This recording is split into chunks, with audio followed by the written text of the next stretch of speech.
ఉద్యమ మిత్రులందరికీ ముందుగా నా అభివందనాలు. మొట్టమొదట సమాచార హక్కు ప్రచార ఐక్య వేదిక యొక్క ప్రధాన లక్ష్యం ఏంటో చెప్పుకొని తర్వాత మన ప్రసంగంలోకి వెళతాము. దీని ప్రధాన లక్ష్యం భారత రాజ్యాంగాన్ని అనుసరించి ప్రజాస్వామ్యాన్ని మాటల్లో కాకుండా చేతల్లో అమలుపరుచుకోవటానికి అవసరమైన 73, 74 రాజ్యాంగ సవరణలను అనుసరించి స్థానిక సంస్థలకు రావాల్సిన నిధులు, విధులు మొత్తాన్ని కూడా చేకూర్చుకునేలా ప్రజలను చైతన్యవంతులు చేయటం, అలా అందిన ఫలితాలు తమ ఇంటికి చేరులాగున గ్రామ సభల్లో, వార్డు సభల్లో ప్రజల్ని యజమానత్వాన్ని నిలబెట్టుకునేలా చైతన్యవంతులు చేయటం మన ప్రధాన ఉద్దేశం. తద్వారా గ్రామాభ్యుదయాన్ని మనము పొందగలుగుతాము. అట్లాగే మన ఉపలక్ష్యంగా సమాచార హక్కు చట్టాన్ని తీసుకున్నాము. ప్రజల కోసం వచ్చిన ఒకే ఒక చట్టాన్ని ప్రజల దగ్గరికి చేర్చడానికి, తద్వారా ప్రజల్లో ప్రశ్నించే తత్వాన్ని పెంపొందింపజేయటానికి, ఎలాంటి నాయకుల అండదండలు లేకుండానే ఈ సమాచార హక్కు చట్టాన్ని ఉపయోగించుకొని అధికారుల దగ్గర తమ పనిని సక్రమముగా పూర్తి చేసుకోవటానికి, వాళ్ళని చైతన్యవంతుల్ని చేయటానికి మనం ఉపలక్ష్యంగా దీన్ని పెట్టుకున్నాం. ఇప్పుడు మన సబ్జెక్ట్ అయిన ప్రేరణ ప్రసంగంలోకి వద్దామండి. మొట్టమొదట ప్రేరణ కలిగించటం అంటే ఆహా, ఓహో, చాలా బాగా చెప్పాడు అని అనిపించుకోవడం కాదు. ప్రేరణ కలిగిందని ఎప్పుడు చెప్పగలం? అతనిలో కలిగిన ప్రతీకార చర్య అంటే అతని ప్రవర్తనలో మార్పు చూసినప్పుడే ప్రేరణ పొందాడని చెప్పగలం. నిజమైన ప్రేరణ కలిగి ప్రవర్తనలో మార్పు వచ్చిందని ఎట్లా నిర్ధారించుకోవాలి అంటే ఇతనిని చూస్తున్న ప్రజలు చెప్పుకోగలగాలి, ఏమిటి ఇలా ప్రవర్తిస్తున్నాడు, ఇలా ఎప్పుడూ మనం గమనించలేదే. అదే నిజమైన ప్రేరణ ప్రవర్తన అంటే. కనుక మనము ప్రేరణ ప్రసంగం చేశామంటే అది ఇన్నవారిలో భావములో తేడా రావాలి, దానికి అనుగుణ్యమైన ప్రవర్తన ఉండాలి, అది గమనిస్తున్న ప్రజలకు ఈ విషయం తెలవాలి. ఇది ప్రేరణ కలగటం అంటే. తరువాత ఏ ఏ అంశాలలో ప్రేరణ కలిగించాలి? 1, మనిషి సంఘజీవి అన్న విషయంలో. 2, తన కుటుంబం లాగానే సమాజాన్ని కూడా పెద్ద కుటుంబముగా చూసుకునే విషయంలో. 3, వ్యక్తి, సమాజము, ప్రకృతి వీటి మధ్య గల సంబంధ విషయంలో. 4, సామాజిక వారసత్వ సంపద విషయంలో. 5, తనకు గల 3 రుణాల విషయంలో. 6, ఉద్యమకారుడికి సామాన్యుడికి గల తేడాను గమనించే విషయంలో. 7, వ్యష్టి సమష్టి శీల విషయంలో. 8, దేశభక్తి విషయంలో. 9, సామాజిక సంబంధాల్లో వ్యక్తి పాత్ర విషయంలో. 10, ప్రస్తుత పరిస్థితుల్లో నీ పాత్ర ఏమిటి అన్న విషయాల్లో మనము ప్రేరణ కలిగించాల్సి ఉంటుంది. మనము మొట్టమొదటి అంశంగా సంఘజీవి అంటే ఏంటో చూడటానికి ప్రయత్నం చేద్దాం. మనిషి సంఘజీవి. ఇది అర్థమైన ఏ జీవి సమాజం కొరకు నేను ఎందుకు పనిచేయాలని అనలేడు. చేప జలచరమని చదువుకున్న మనకు అర్థమవుతుంది. కానీ భూమి మీద పడిన చేపకు మాత్రమే తాను జలచరాన్ని, భూమిపై జీవించలేనన్న విషయము చనిపోయేటప్పుడు మాత్రమే తెలుస్తుంది. అలాగే సాధారణ ప్రజలకు సంఘజీవి అంటే తెలిసింది అనుకుంటారు. కానీ భూమి మీద పడిన చేపకు తాను జలచరమే కానీ భూచరము కానని తెలిసినట్లుగా తెలియదు.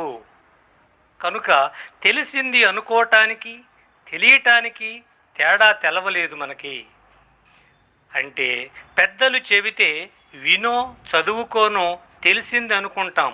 కానీ మనకు నిజంగా తెలిసిందా పరీక్షించుకోవాలి. 2 విషయాలు. నిప్పు కాలుతుందని తెలుసు, మనిషి సంఘజీవని కూడా మనకు తెలుసు కదా. అనుకుంటున్నాం కదా తెలుసని. మరి పెద్దలు వివేకవంతులు పదే పదే మనిషిని నీవు సంఘజీవి అని చెబుతూ గుర్తు చేస్తుంటారు, కానీ నిప్పు కాలుతుందిరా అని ఎవ్వరూ చెప్పరు. ఎందుకని? రెండూ తెలుసు అనుకుంటున్నాము, కానీ ఆ రెండు తెలవటంలో తేడాను గుర్తించామా? ఒకటి అనుభవం. వ్రేలు కాలితే తర్వాత కాల్చుకోవటానికి శరీరం అంతా ఉన్నా ప్రయత్నించము. కారణము, కాలడం అంటే ఏమిటో అనుభవంలో తెలిసింది కనుక. మరి మనిషి తనకు తానుగా తను సంఘజీవిని అని ఎప్పుడు గమనించగలుగుతాడు? సంఘము నుండి బయటపడితే, అంటే చేపలాగా చనిపోయే ముందు గుర్తించగలడని అర్థము. తనకు తానుగా గుర్తించాలి అంటే ఆ సమయంలోనే గుర్తిస్తాడు అని అర్థం. మనం కనుక మనకు తెలిసిన విషయాలను కనుక పరిశీలించుకుంటే, కొన్ని విషయాలు మనకు తెలుసు, అవి తెలుసని కూడా మనకు తెలుసు. కొన్ని విషయాలు మనకి తెలియవు, అవి తెలియనివి అని కూడా మనకి తెలుసు. కానీ కొన్ని విషయాలు మనకి తెలియవు, అవి తెలియవని కూడా మనకు తెలియదు. ఏమిటండి విడ్డూరంగా ఉంది? మనకి తెలియని విషయాలు ఉండటమేంటి, అవి తెలియనివి అని కూడా తెలియకపోవటం ఏంటి అని సందేహం రావచ్చు. మనం ఒకటి రెండు ఎగ్జాంపుల్ చూస్తే అర్థమవుతుంది. ఇప్పుడు కలెక్టర్ గారు మనందరికీ అధికారి అవునా కాదా అంటే మనమంతా ఏకకంఠంతో అవునండి అంటాం. కానీ కలెక్టరు మనకి అధికారి కాదు, అతని కింద ఉన్న సబార్డినేట్స్కి అధికారి. మనకి ఒక మేనేజర్ పోస్ట్ ఇచ్చాం, వాళ్ళందరినీ చూడటానికి, అజమాయిషీ చేయటానికి. కానీ ఈ విషయం వివరించుకుంటే కానీ అర్థం కాదు, లేకపోతే తెలియకనే తెలుసనే అనుకుంటూ ఉంటాం. అట్టిదే మనిషి సంఘజీవి అనటం కూడా. అంటే సంఘంలో జీవిస్తూ తాను సంఘజీవిని గుర్తించిన వారే లేరా అని ప్రశ్నించుకుంటే కొందరు ఉన్నారు, వారే మనకి ప్రేరకాలు. అలాంటి వ్యక్తులు వారి జీవితంలోని సంఘటనలు కూడా చూస్తే వారు సంఘజీవి అంటే గుర్తించిన వాళ్ళే అని మనకి బోధపడుతుంది, తెలుస్తుంది. మనకి చాలామంది చాలా విషయాలు చెబుతూ ఉంటారు, కానీ ఎవరో ఎప్పుడో చెప్పిన విషయం మనకి సూటిగా తగులుతుంది, దాన్ని మనము ఆచరిస్తాం. 100 సార్లు వినుంటాం ఆ మాటే, కానీ ఆచరించం. కానీ ఎప్పుడో ఒక్కసారి ఎవరో చెబితే ఆచరిస్తాము. ఎక్కడ ఉంది తేడా? చెప్పేవాళ్ళల్లో ఉందా, చెప్పించుకునే మనలో ఉందా? ఆ అధికారం ఎక్కడుంది, ఆ అర్హత ఎక్కడుంది అని చూస్తే మనం చిన్న ఎగ్జాంపుల్ చూస్తాం. ఇప్పుడు మనం ఒక చిన్న సమావేశం పెట్టి 250 మందికి ఫోన్లు చేసి మళ్ళీ మళ్ళీ అడుగుతూ ఉంటే 20 మందో 25 మందో హాజరవుతుంటారు మన అనుభవం. కానీ మార్క్సు మా దేశానికి వచ్చి మీటింగులు చెబితే, సమావేశాలు పెడితే మా ప్రజలంతా మారిపోతారని చెప్పి దేశాలకి దేశాలే మార్క్సును తరిమేసినాయి. ఎక్కడుంది తేడా? మార్క్స్కి మనకి తేడా ఏంటి? ప్రసంగ నైపుణ్యాలు మనకంటే ఎక్కువ తెలుసా? కాదు. దాన్నే మనం అంటాము అర్హత గలవాడు కనుక చెబితే ప్రజలు వింటారు అని. ఏమిటి అతనుకున్న అర్హత? 3 విషయాలు: ఏక లక్ష్యం, తపన, తెగింపు. ఈ 3 కలవాడు గనక చెబితే ఆ విషయాలు ప్రజలు వింటారు. కార్ల్ మార్క్స్ చెప్తే ఎందుకు విన్నారు? అతని జీవితంలో కనుక ఒక సంఘటన చూసినట్లయితే మనం ఆ సంఘటనలో ఎలా ప్రవర్తిస్తామో ఒక్కసారి ఊహా చిత్రాన్ని కనుక చూసుకుంటే మనకి అతనికి తేడా అర్థమవుతుంది. మార్క్స్ తన కుమారుడు చనిపోతే 3 రోజుల వరకు ఆ దంపతులు ఆ శవాన్ని ఇంట్లో ఎదుటి పెట్టుకొని అట్లాగే ఉంచారు. కారణం ఏమిటి అంటే అతన్ని తీసుకెళ్లి దహన సంస్కారాలు చేయటానికి వాళ్ళ దగ్గర సొమ్ము లేక. తర్వాత 3వ రోజు తనకున్న బహుమానాలను మొత్తము అమ్మేసి ఆ కార్యక్రమం పూర్తి చేశాడు. ఈ కార్యక్రమం మనం గనక ఒక్కసారి థింక్ చేస్తే, అలాంటి పరిస్థితుల్లో సమాజ సేవ చేయాలి, సమాజం కోసం పనిచేయాలి అని మనం ఎప్పుడైనా అనుకుంటామా? ఒక్కసారి ఆలోచించండి మిత్రులారా. కానీ ఆయన ఆ సమయంలో కూడా తన భార్యతో సహా ఆ విషయాన్ని అట్లా వదిలేసి మళ్ళీ సమాజ సేవలోనే నిమగ్నమయ్యాడు. కారణం ఏంటి? ఆ పని అతనికి ఎవరో అప్పజెప్పింది కాదు, అతను అరువు తెచ్చుకుంది కాదు, తను సొంతంగా ఫీల్ అయ్యాడు. అది ఎవరో పెట్టిన బాధ్యత కాదు, తన బాధ్యత అని ఫీల్ అయ్యాడు. కాబట్టి ఎప్పుడైతే సమాజం గురించి ఇది నా బాధ్యత అని మేధావులు ఫీల్ అవుతారో వాళ్ళకి ఆ అధికారం వస్తుంది. ఏమి అధికారం వస్తుంది? ఏక లక్ష్యం కలిగి ఉంటారు, తపన పడతా ఉంటారు, దానికోసం ఎంతకైనా తెగిస్తూ ఉంటారు. అట్లాగే మనకు దగ్గర వ్యక్తుల్లో అన్నా హజారే కనుక తీసుకున్నట్లయితే ఆయన జీవితంలో కూడా సంఘటన ఉంది. ఆయన కూడా ఆ గ్రామాన్ని తీసుకుంటున్నప్పుడు ఆ గ్రామము ఏ స్థితిలో ఉందో అందరికీ తెలుసు. తర్వాత ఏ స్థితికి ఆయన పట్టుకొచ్చాడో తెలుసు. ఆయన మాట ప్రజలందరూ విన్నారు. ఎందుకు విన్నారు?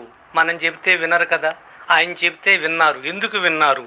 ఏమిటి తేడా ఆయనకి మనకి అని కనుక చూస్తే, ఆయన ఒకసారి అసలు ప్రజలంతా బయటికి ఎందుకు వెళుతున్నారు, మనం లెటర్లు కట్టించినా కూడా ఎందుకు వెళుతున్నారు అని ఒక చిన్న సమావేశం పెట్టాడు. ఆయన ప్రతి ఇంటికి లెటర్ని కట్టించాడు, అయినా కూడా రోడ్లమ్మటే వెళుతున్నారు.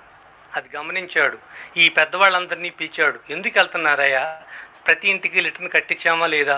నీళ్లు ఉన్నాయా లేవా? ఎందుకు వెళ్తున్నారు అంటే మీలాంటి పెద్దలు సలహా ఇచ్చారు. ఏమని అంటే, వాళ్ళు చిన్నప్పటి నుంచి కూడా బయటికి వెళ్తాం అలవాటైందండి.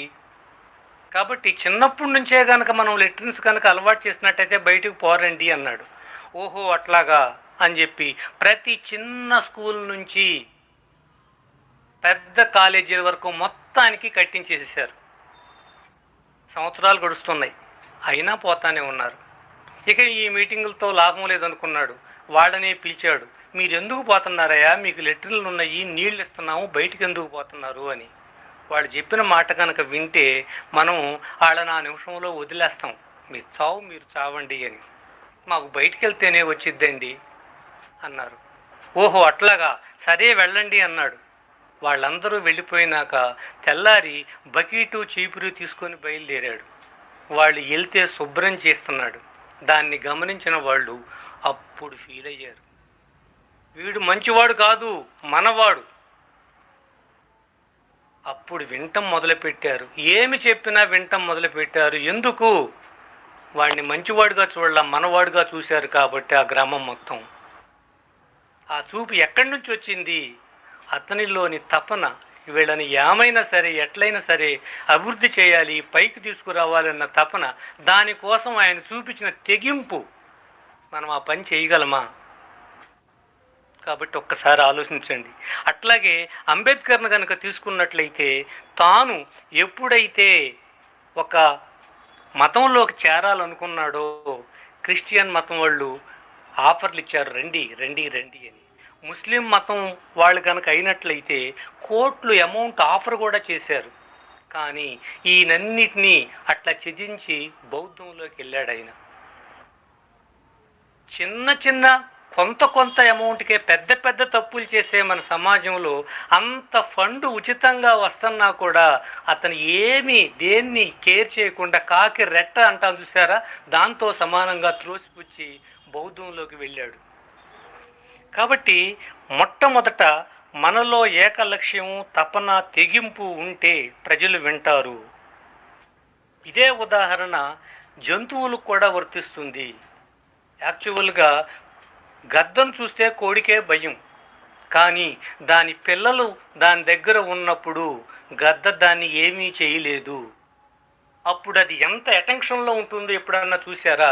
ఎంత తపన పడతా ఉంటుందో చూసారా? ఎంత తెగింపు చూపిస్తుందో చూసారా? దానికి గద్ద కూడా పారిపోతుంది. కాబట్టి ఇంకొక విషయం ఏంటంటే, అర్హత కలవాడు చెబితే ప్రజలు వింటారు, అర్హత లేనివాడు చెబితే ప్రజలు వినరు. ఆ అర్హత మొట్టమొదట మనం పొందాలి. ఇదే తెలియజేస్తూ ఉంటుంది మన అలెగ్జాండర్ జీవిత చరిత్ర.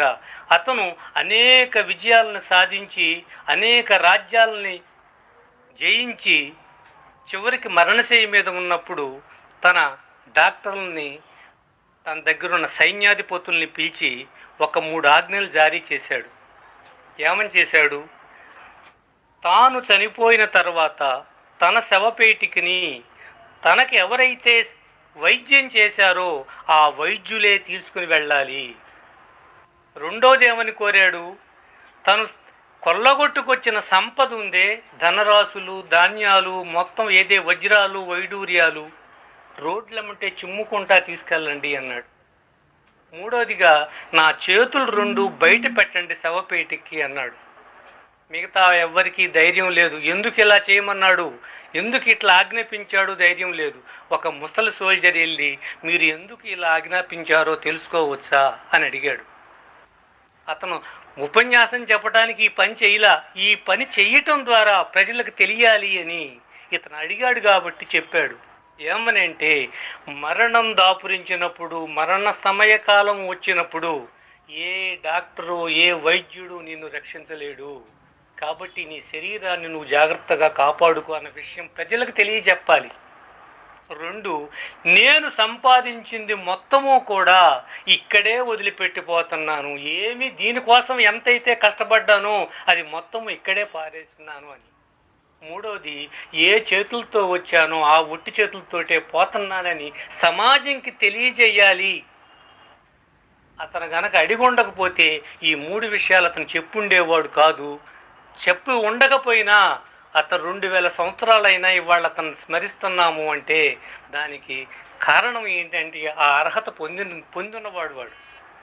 అదే ఒక అడుక్కునేవాడు నా చేతులు బయట పెట్టండి, నేను ఏమీ తీసుకెళ్లకుండా పెడుతున్నాను అని లోకానికి తెలియజేస్తాను అంటే లోకం ఏమనుకుంటుందో తెలుసా అండి?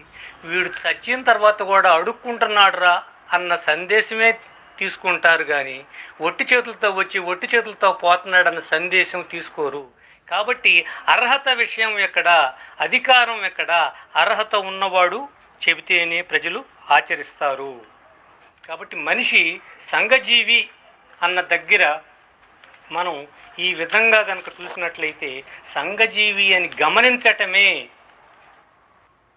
సమాజంకి నేను ఎందుకు చేయాలి అని చెప్పి అనడు. అది గమనించటం లేదు కాబట్టి పెదాల మీద అంటున్నాడు కాబట్టి సంఘజీవిగా ఉండలేకపోతున్నాడు. ఇక 2వ అంశంలో కుటుంబం, తన కుటుంబము, సమాజం పెద్ద కుటుంబం. పెద్ద పెద్ద ఉపన్యాసాలు ఇస్తాం, చాలా చోట్ల చెప్తాం సమాజం పెద్ద కుటుంబం అండి, మనమంతా ఒకటేనండి, ఇన్ని చెప్తాం. ఒక్కసారి పరిశీలించుకుందాం, మన కుటుంబంలో ఎట్లా ఉంటున్నాము, సమాజంలో అట్లాగే ఉంటున్నామా లేదా అని ఒక్కసారి మనం పరిశీలించుకుంటే మొట్టమొదట కుటుంబంలో బాధ్యత గలవాడు ఏం చూస్తాడు అంటే కుటుంబ అవసరాలు తీరాలి అని చూస్తాడా లేదా పరిశీలించుకోండి. మొట్టమొదట అవసరాలు తీరాలనే ప్రయత్నం చేస్తాడు. అవసరాలు తీరుతున్నాయి అనుకోండి, అంతటితో తృప్తి పడడు. సరిపోయింది అవసరాలు తీరుతున్నాయి అనుకోడు, అభివృద్ధి చెందాలి అని కోరుకుంటాడు. అభివృద్ధి చెందింతే సరిపోయిందా అంటే లేదు, భవిష్యత్తులో కూడా ఇలాగే ఉండాలి, భవిష్యత్తులో ఇట్లాగే ఉండాలి కాబట్టి బాగుండాలి అని కృషి చేస్తాడు. కుటుంబంలో వాడి పాత్ర ఎట్లా ఉంటుందో కనుక మనం చూస్తే, ఎవరికన్నా ఇంట్లో ఒకటికి జబ్బు చేసింది అనుకోండి, నువ్వు ఇప్పుడు దాకా సంపాదించుకుంటా వచ్చావురా, ఇప్పుడు మూలబడి నా సంపాదన పోగొట్టావురా అని అనడు. వాడికి ప్రత్యేకమైన మళ్ళీ సదుపాయాలు ఏర్పాటు చేసి డాక్టర్ దగ్గరికి తీసుకెళ్ళి మందులు ఇప్పించి వాడు కోలుకునేటట్టుగా చూస్తాడు. అట్లాగే ఒకడు రెట్టింపు తెచ్చాడు అనుకోండి, నైట్ వర్క్ చేసింది ఎక్స్ట్రా పట్టుకొని వస్తే, నువ్వు బాగా పనిచేసావు కాబట్టి నువ్వే దాసుకో అని చెప్పి అనడు. వాటికి కూడా కుటుంబ ఖర్చుల కోసమే ఉపయోగిస్తాడు. అట్లాగే ఒకడు తన తెలివి తక్కువతనం వలనో ఎవరినన్నా నమ్మటం వలనో కుమారుడు మోసపోయాడు, డబ్బులన్నీ పోగొట్టుకున్నాడు అనుకోండి, నువ్వు పోగొట్టుకున్నావు కాబట్టి నువ్వే సంపాదించుకో, నీ చావు నువ్వు చావు, లేకపోతే బజార్ను పడు అని చెప్పి ఆ ఫ్యామిలీ అనదు. ఆ కష్టాన్ని తమందరి కష్టంగా తీసుకొని అందరూ మోసి వాడిని మళ్ళీ నిలబెడతారు. అట్లాగే అధికంగా ఒక్కడ పని చేస్తుంటే ఇంట్లో తండ్రి సహించుకోడు, తగ్గించుకోరా, పని తగ్గించుకోరా, ఆరోగ్యంగా ఉండరా అని చెప్తాడు. బలహీనంగా ఉన్నవాడిని తిండి పెట్టి బలవంతుడిని చేయాలని ప్రయత్నం చేస్తాడు. సోమరిగా ఉన్నవాడిని దండించైనా సరే పని చేయించాలి అన్న దృష్టితోటి ఉంటాడు.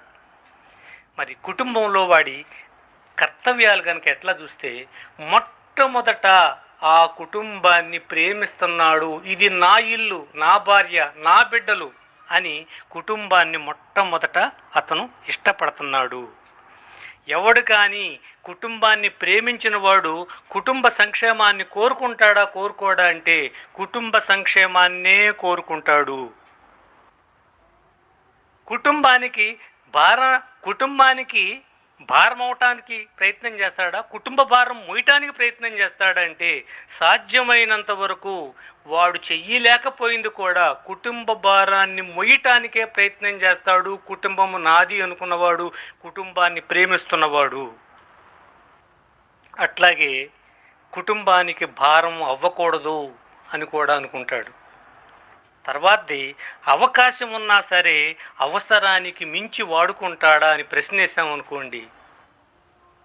ఒక తల్లి ఉంది, వంట చేసింది, ఎవరికి పెడుతుంది? మొట్టమొదట వంట తన దగ్గరుందిగా, తాను తినేస్తుందా? పరిశీలించారా?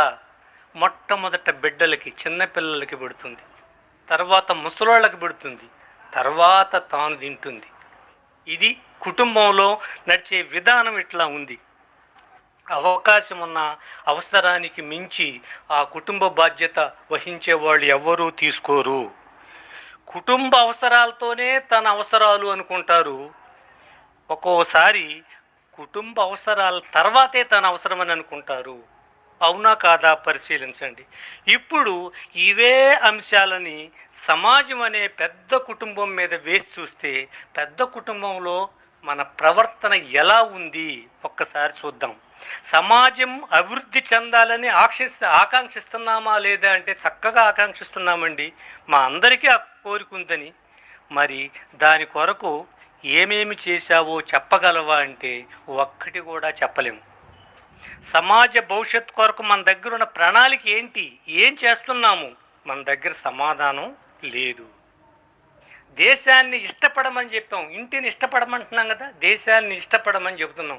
దేశాన్ని ఇష్టపడటం అంటే ఏంటి? దేశం దగ్గర ఇష్టపడటం అన్న పదం తక్కువ పదం, భక్తి అనే పదం వాడారు. సాతు అస్మిన్ పరమ ప్రేమ రూపా భక్తి. మిక్కిలి ప్రేమ కలిగి ఉండటం భక్తి అంటే. ఈ భక్తిని వాళ్ళు ముగ్గురు దగ్గరే వాడారు, అందరి దగ్గర వాడలేదు. దైవభక్తి, దేశభక్తి, గురుభక్తి. మిగతా వాళ్ళు ఎక్కడా భక్తి అనే పదం వాళ్ళ. అంటే ఈ మూడిటి మీద అమితమైన ఇష్టం ఉండాలి అన్న అర్థాన్ని మనకి సూచించేటట్టుగా ఆ భక్తి అన్న పదం వాళ్ళు పెట్టారు. దేశభక్తి అంటే ఏమిటి? దేశభక్తి తర్వాత ఒక సబ్జెక్టుగా ఉంది కాబట్టి దానిలో చెప్పుకుందాము, ఒక హెడ్డింగ్లో ఉంది కాబట్టి. చిన్న విషయంగా మనం చెప్పుకుంటే, దేశభక్తి అంటే ఆ దేశం యొక్క నేలను, ఆ దేశంలోని జనసమూహాన్ని, ఆ జనసమూహములో మధ్య ఉన్న వడంబడికను అంగీకరించటము, ఇష్టపడటము, మిక్కిలి ఇష్టపడటమే దేశభక్తి అంటే. ఇప్పుడు చూద్దాం, సమాజ భారాన్ని మోయటానికి ఎవరైనా ఇష్టపడుతున్నారా? ఇందాక చెప్పుకున్నాం, కుటుంబం గురించి కనుక ఇష్టపడేటట్టయితే కుటుంబ భారాన్ని మోయటానికి ఇష్టపడతాడు అని. ఇక్కడ సమాజాన్ని మోయటానికి ఎవడైనా ఇష్టపడుతున్నాడా? సమాజాన్ని దోచుకోవటానికి ఇష్టపడుతున్నాడా? మనం పరిశీలించుకోవాలి. అక్కడ అవకాశం ఉన్న అవసరానికి మించి వాడుకుంటాడా అంటే వాడుకోడు అని చెప్పాం. ఇక్కడ అవకాశం ఉంటే ప్రధాని నుండి బంట్రోతు వరకు వదులుకోవటానికి ఎవరైనా సిద్ధంగా ఉన్నారా? ఎప్పుడైనా ఆలోచించారా? సమాజ అవసరం తర్వాతే తన అవసరమని ఫీల్ అయ్యే వ్యక్తిని మనము ఎరుగుదుమా? మనం ఉన్నామా? మనం అలాంటి వ్యక్తిని ఎరుగుదుమా? కానీ కుటుంబంలో కుటుంబ అవసరాల తర్వాతే తన అవసరమని బాధ్యత గల తండ్రో తల్లిలో గమనిస్తున్నాం ఇక్కడ. కానీ పెద్ద కుటుంబంలో నిజంగా మనం అలా ఉండగలుగుతున్నామా? కాబట్టి ఈ విషయాలన్నీ పరిశీలించుకొని మనము మన కుటుంబాన్ని ఎలా చూస్తున్నామో సమాజాన్ని అలా చూడటం లేదు అంటానికి ఇవన్నీ కొలతలు. ఈ కొలతలను మనం ఎప్పుడు చెరిపి వేసుకుంటామో, ఎప్పుడు మన కుటుంబంలాగా సమాజాన్ని చూడగలుగుతామో అప్పుడే వసుదైక భావన, వసుదైక కుటుంబము ఏర్పడుతుంది. ప్రజలందరూ కోరతారు వసుదైవ కుటుంబం రావాలి అని. దానికోసం ప్రయత్నం చేసేది మాత్రం ఎవరూ లేరు. మనం ప్రయత్నం చేస్తేనే దాన్ని పొందగలుగుతాము. ఇక తరువాత అంశంగా వ్యక్తి, సమాజము, ప్రకృతి వీటి మధ్య ఉన్న సంబంధాలు ఏమిటి అని. ఇవి పరస్పర ఆధారిత ఆధేయమా, ఈ రెండిటికి తేడా తెలియాలి. పరస్పర ఆధారం ఉంది, ఏ ఒక్కటి తీసినా మిగతాది కూడా అంటారు. మూటి మధ్య పరస్పర ఆధారం ఉంది అంటే కానీ తొలగిపోతాయి. అదే ఆధేయము అంటే ఆధారం మీద ఆధేయం వచ్చి కూర్చుంటుంది. ఒక చెట్టు ఉంది, పక్షి వచ్చి చెట్టు మీద వాలింది, చెట్టుని ఆధారం అంటాము, ఆ పక్షిని ఆధేయం అంటాము. ఇక్కడ మనకున్న సంబంధాల్లో దీన్ని ఆధేయ సంబంధం అంటామా లేకపోతే పరస్పర సంబంధం అంటామంటే చాలా మంది ఎందుకు అంటున్నారో గనక చూస్తే మనుషులు, జంతువులు ఆక్సిజన్ ని తీసుకొని హైడ్రోజన్ వదులుతాయండి.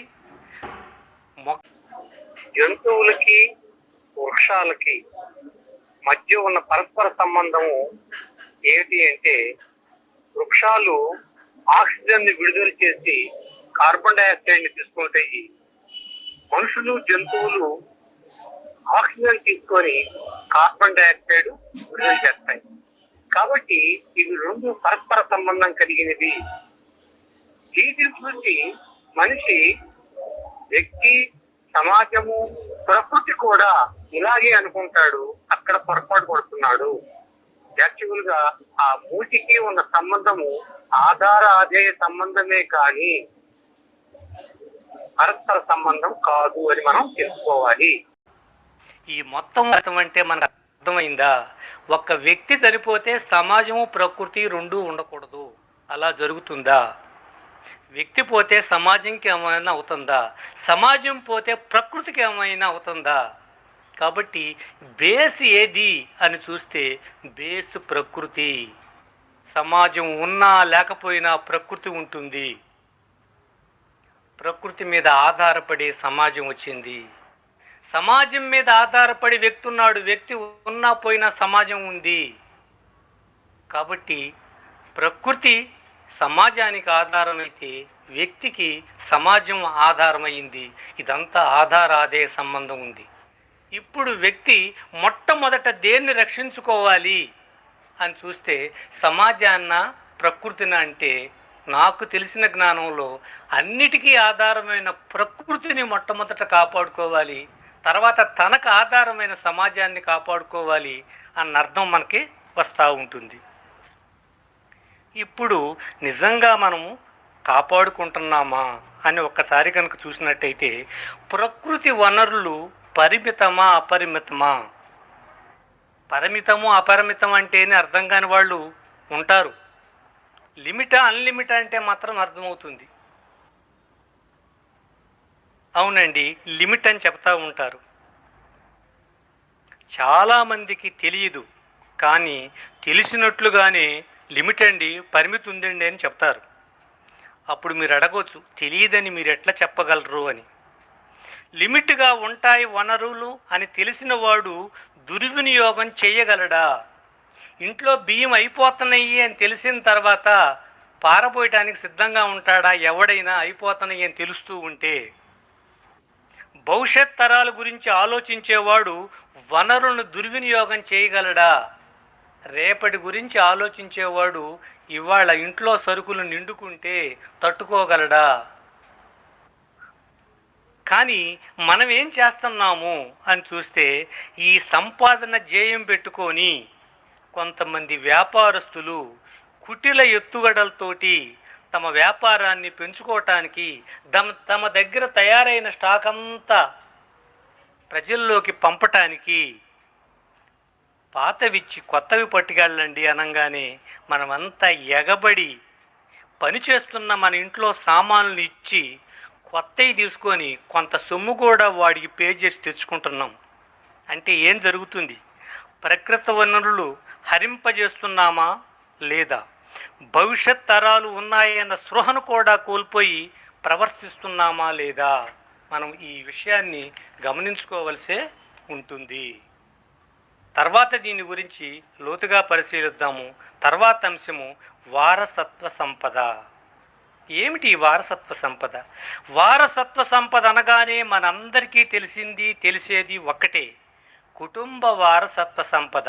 అంటే తాత ఎంత ఇచ్చాడు, ముత్తాత ఎంత ఇచ్చాడు, తండ్రి ఏం మిగిల్చాడు అని, అంతే. చాలామందికి కుటుంబ వారసత్వ సంపదే వేరు, సామాజిక వారసత్వ సంపద వేరన్న విషయం కూడా నిజంగా తెలియదు. కుటుంబ వారసత్వ సంపదతోటి భోగాలు అనుభవిస్తూ సామాజిక వారసత్వ సంపద అనేది ఒకటి ఉంది అన్న జ్ఞానం కూడా మనకి లేకుండా పోయింది చాలామంది ప్రజల్లో. సామాజిక వారసత్వ సంపద అంటే ఏంటి? పెద్ద పెద్ద బ్రిడ్జీలు, రైల్వే ట్రాకులు, కర్మాగారాలు, ఓడలు, ఇవన్నీ సామాజిక వారసత్వ సంపదలే. ఈ సామాజిక సంపద వెనక ఎన్ని లక్షల కోట్ల శ్రమ గంటలున్నాయో, ఎన్ని ఆర్థిక వనరులు ఖర్చు అయ్యాయో ఒక్కసారైనా ఆలోచించామా? అసలు మన ఆలోచనకి తీసుకున్నామా? ఎంతసేపటికి ఇచ్చిన మూటని పెంచటము, ఇచ్చిన మూటని ఖర్చు చేసుకోవటము, ఇవి తప్ప సామాజిక సంపద వేరే, మన సంపద వేరే, దానిని కాపాడుకోవాలి, ఈ ఆలోచన ఎప్పుడైనా చేశామా? ఏది లేకపోతే కొన్ని నిమిషాల కంటే ఎక్కువ బ్రతకలేమో, ఏది లేకుంటే కొన్ని గంటల కంటే ఎక్కువ బ్రతకలేమో, ఏది లేకపోతే కొన్ని రోజుల కంటే ఎక్కువ బ్రతకలేమో, వాటికి తగిన విలువలను మనము ఇవ్వగలుగుతున్నామా? గాలి, నీరు, ఆహారము ఇవన్నీ ప్రకృతి నుండే కదా మనకు లభించింది. ఇవి లేకుండా ఉండండి చూద్దాం. ఈ మూడు లేకుండా ఉండలేము. కానీ మన జీవితంలో వాటికి విలువ ఉందా? విలువిస్తున్నామా? గాలికి విలువిస్తున్నామా? ఇవ్వకపోవటానికి కారణము మన అజ్ఞానమా? అది మనకు ఉపయోగపడకపోవటమా? కారణం ఏంటి అంటే కావలసినంత అవైలబుల్ ఉంది కాబట్టే మన కళ్ళు ఆంటల్లా, మనకు సాల్టల్లా. కావాల్సినప్పుడల్లా గాలి కావాల్సినంత ఉంది, ఎప్పుడు కావాలంటే అప్పుడు నీళ్లు దొరుకుతున్నాయి, ఆహారం చెప్పాల్సిన పనే లేదు, ఎన్నిసార్లైనా తింటాం. కాబట్టి ఆ మూటి విలువ మనకి తెలియకుండా పోయింది. ప్రకృతిని పాడు చేసుకోవడం అంటే మనం ఎక్కిన చెట్టు మొదలు మనమే నరుక్కోవటం అన్న విషయంతో సమానం అన్న జ్ఞానం ఎంతమందికి కలిగి ఉంది? ప్లాస్టిక్ వాడటం మానేమా?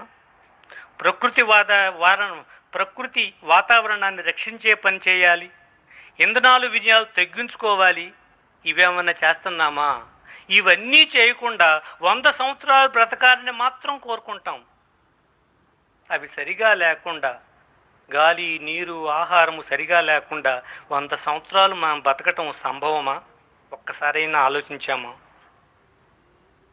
లోతుగా గనక మనం పరిశీలిస్తే సామాజిక వారసత్వ సంపదను తర్వాత తరాలకు అందజేసే విషయంలో మనందరం కూడా ధర్మకర్తల పాత్రే. ఆ సంపదను పెంపొందించి తర్వాత తరాలకు అందజేయాలి. దానిని నాశనం చేసే అధికారం మన ఎవ్వరికీ లేదు. కారణం అది మనం మాత్రమే సంపాదించింది కాదు, అది తరతరాల సంపద కాబట్టి. అర్థమైందా మిత్రులారా? తర్వాతది 3 రుణాలు. 3 రుణాలు ఏమిటి? తల్లిదండ్రుల రుణము, గురువు రుణము, ప్రకృతి రుణము. ప్రకృతి రుణము అంటే దానిపై ఆధారపడిన సమాజ రుణము, దాని రుణము అని కూడా అర్థం. తల్లిదండ్రుల రుణము ఎలా తీర్చుకుంటావయా అని అడిగినప్పుడు పెద్దలు ఒక సమాధానం చెప్పారు. మళ్ళీ ఆ పాత్ర నువ్వు సక్రమంగా పోషించితే, అంటే నువ్వు బిడ్డలను కానీ మళ్ళీ పోషించినట్లయితే అది తీర్చుకున్నట్టేనయ్యా అని చెప్పారు. మొట్టమొదట నీకు ఎలాంటి పిల్లలు కావాలని కోరుకుంటున్నావో ఆ పిల్లలలాగా నీవు ఉండగలుగుతున్నావా? ఎలాంటి పిల్లలు నీకు కావాలని కోరుకుంటున్నావో అలాంటి పిల్లల్లాగా నువ్వు ఉండగలుగుతున్నావా? ఎప్పుడైనా ప్రశ్నించుకున్నావా? నీ పిల్లలు నిన్ను వృద్ధాశ్రమానికి పంపించాలని కోరుకుంటున్నావా నువ్వు? నీ పిల్లలు ఆస్తి పంపకాల విషయంలో గొడవలు పెట్టి నిన్ను బయటికి నెట్టివేయాలని కోరుకుంటున్నావా? నీ పిల్లలు నీ పేరు, నీ దేశం పేరు నిలబెట్టేవారిగా ప్రవర్తించాలని కోరుకుంటున్నావా లేదా? నిజంగా అవే కోరుకుంటే అలా ప్రవర్తించగలగడమే నీ తల్లిదండ్రుల రుణము నువ్వు తీర్చినట్లు. అవునా కాదా ఆలోచించండి. రెండవది గురువు రుణం. గురు బ్రహ్మ గురు విష్ణు గురుర్దేవో మహేశ్వర గురు సాక్షాత్ పరబ్రహ్మ తస్మై శ్రీ గురవే నమః. మనం గనక ఈ ప్రతిపార్థం చూసినట్టయితే చాలా గొప్పగా ఉంటుంది. మనం అంత కూడా చూడొద్దు. మొట్టమొదటి గురువును బ్రహ్మ అని ఎందుకు పోల్చారు అని చూస్తే, బ్రహ్మ అంటే తలరాత రాసేవాడని పెద్దల అభిప్రాయం.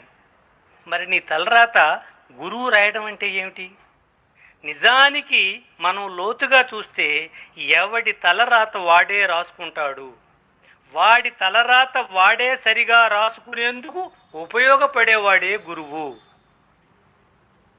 ఈ మాట అనగానే ఎవడి తలరాత వాడే రాసుకుంటాడని ఎలా చెప్పగలవయ్యా అనే ప్రశ్న వస్తుంది. గమనించండి, ఒక్క ఉదాహరణ చెప్తాను. తల్లిదండ్రులు అంటుంటారు, మా పెద్దవాడు ఒట్టి చవటి, మా చిన్నవాడు మహాసురుకు అని వాళ్ళ ఎదటే ఇతరులకు చెబుతుంటారు.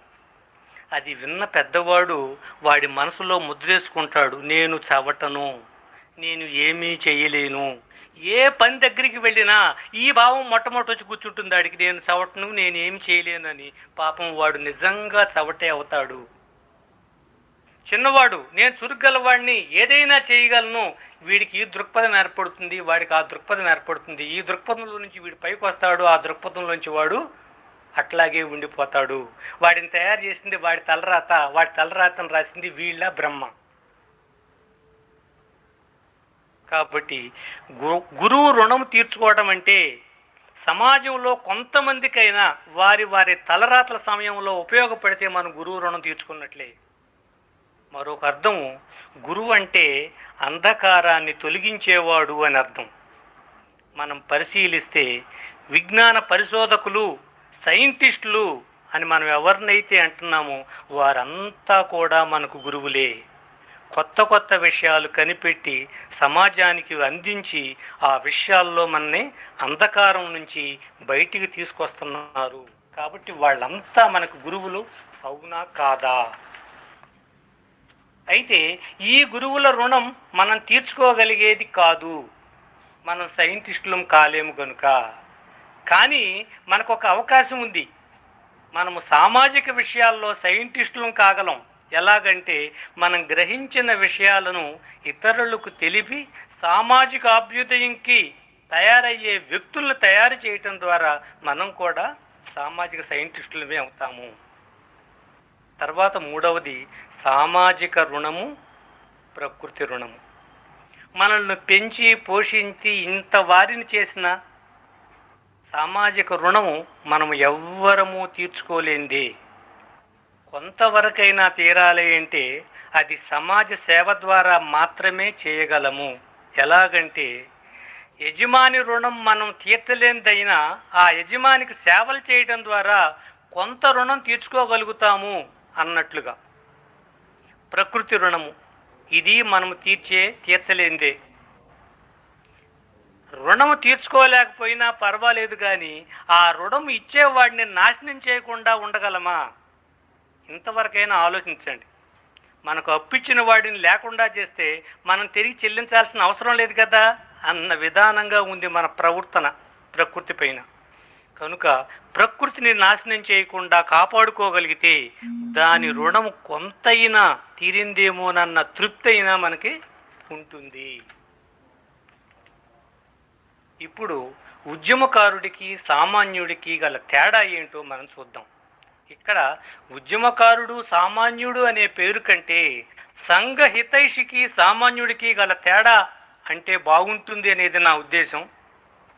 సామాన్యుడి దృష్టి అంతా వీలైనంత తక్కువ సమాజానికి ఇచ్చి వీలైనంత ఎక్కువ పొందాలని చూస్తుంటాడు.